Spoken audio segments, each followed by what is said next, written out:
কুমিল্লার ভাষায় একটা কথা আছে, মানে মুসলিম ভাইয়ের বই মাঝে মাঝে বলে আর কি, শোন, জয়কালে ক্ষয় নাই, জয়কালে কি নাই, ক্ষয় নাই। আপনি যা করবেন আপনার হাত দিয়ে মনে হবে সবই হয়ে যাচ্ছে। সামহাও প্রকৃতিও তাকে সহায়তা করে, কারণ ডেস্টিনি পর্যন্ত তাকে যেতে হবে। আবার মরণকালে, মানে যখন আপনার পতনের টাইম হয়ে যাবে, পতনকালে রক্ষাও নাই। পতন হয়েছে বাংলাদেশ আওয়ামী লীগের দীর্ঘ 16 বছরের শাসন, নানান পজিটিভ অ্যাক্টিভিটিস, নেগেটিভ অ্যাক্টিভিটিস, সব কিছু মিলিয়ে সরকারের প্রতি মানুষের বিরক্তি ছিল, যার কারণে একটা অভ্যুত্থান হয়ে গেছে। আর সেই অভ্যুত্থানের পর একের পর এক যে ঘটনাগুলো ঘটছে, নিশ্চয়ই ওপার বাংলায় বসে কি বলা যায়, বাংলাদেশ আওয়ামী লীগের সভানেত্রী শেখ হাসিনা তিনি দেখছেন আর ভাবছেন, আর যদি ওবায়দুল কাদের থাকে আশেপাশে জিজ্ঞেস করছেন কি হচ্ছে এসব, এরা কারা। ওবায়দুল কাদের ডায়লগ ছিল। যাই হোক, 1 2 3 4 5 6, তারপরে কি 7 8 9 এর পরে 10 11 12 এর পরে বলে ভাই সংখ্যা কেন গণতেছেন, গণতে থাকেন।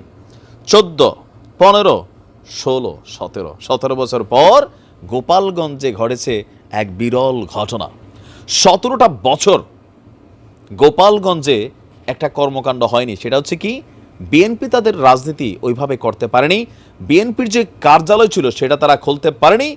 17 বছর পর শেখ হাসিনার হার্ট গোপালগঞ্জে জেলা বিএনপির কার্যালয় গতকালকে উদ্বোধন করা হয়েছে। সকালে শহরের গেটপাড়ায় একটি অফিসের উদ্বোধন করেন গোপালগঞ্জ জেলা বিএনপির সাবেক সভাপতি সিরাজুল ইসলাম সিরাজ। শুধুমাত্র গোপালগঞ্জের নমুনা না, বাংলাদেশের অনেক জায়গায় কিন্তু আসলে বিএনপি জামাতের কার্যালয় তো পুরো তালা মারাই ছিল। এখন একই অবস্থা আওয়ামী লীগের কেন্দ্রীয় কার্যালয় থেকে শুরু করে গ্রামে বিভিন্ন পর্যায়ে অনেক জায়গায় অফিস টফিসগুলো ভাঙা ফেলা হয়েছে, আবার অনেক জায়গায় অফিস আছে কিন্তু সেখানে মানুষ নাই। তো একই দৃশ্য এখন আমরা বিএনপির দেখছি যে তারা আবার ফর্মে ফিরে আসছে।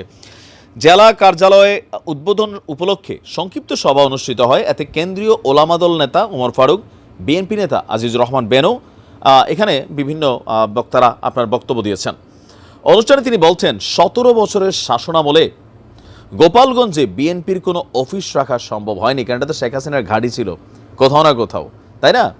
আইন শৃঙ্খলা বাহিনী দিয়ে স্থানীয় বিএনপি নেতাকর্মীদের হয়রানি এবং নির্যাতন করা হয়েছে।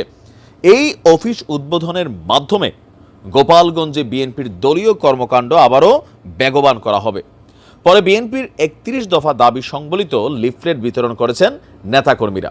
এখন এই ঘটনাটার যখন আমরা ফেসবুকে দেখলাম, তখন বলা হলো যে শেখ হাসিনার ঘাঁটি গুড়িয়ে দেওয়া হয়েছে, বা শেখ হাসিনার যেটা আস্তানা সেখানে নতুন করে বিএনপির চারা ফুটছে। তবে নতুন না, পুরানি ছিল কোথাও না কোথাও, এটা বাংলাদেশের একটা কমন ফ্যাক্ট। এখন যেমন ধরেন কোনো জায়গায় আওয়ামী লীগের অফিসগুলো বিএনপি দখল করে নিছে, ওই যে একটু আগে বললাম ভাঙচুর করে ফেলছে, অফিসে মানুষ বসতে পারে না। আবার উপজেলা পরিষদ চেয়ারম্যান অফিসগুলো তো যারা আছে আওয়ামী লীগের চেয়ারম্যান ছিল তারাও যাইতে পারে না। গতকালকে তো একটা নিউজ দিয়েছিলাম, কিছু কিছু জায়গায় যারা শক্তিশালী হয়তো সেখানে ভূমিকা রাখছে। এখন এই যে রাজনীতির দৃশ্যপট পরিবর্তন, এখান থেকে আমরা কবে বের হয়ে আসব, এই কারণে বলছি এই কথাটা। আওয়ামী লীগ 17 বছর ধরে বিএনপি বা জামাতের রাজনীতি করতে দেয় নাই, ওই অর্থে এটা বাস্তবতা। একটা নির্দিষ্ট সময় পরে এখন আওয়ামী লীগ রাজনীতি করার সুযোগ পাবে না।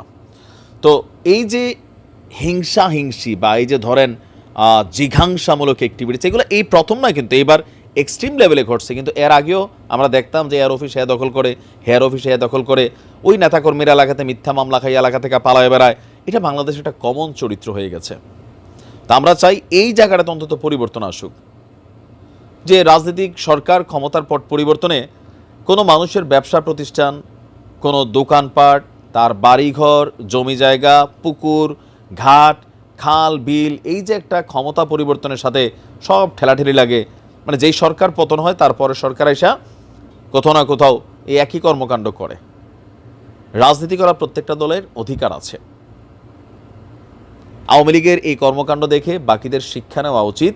অদূর ভবিষ্যতে এই ফ্যাসিস্ট বা ফ্যাসিজম মেন্টালিটিতে ঢুকে গেলে পরিণতি অনেক খারাপের দিকে যাবে। ভালো থাকুন। আসসালামু আলাইকুম।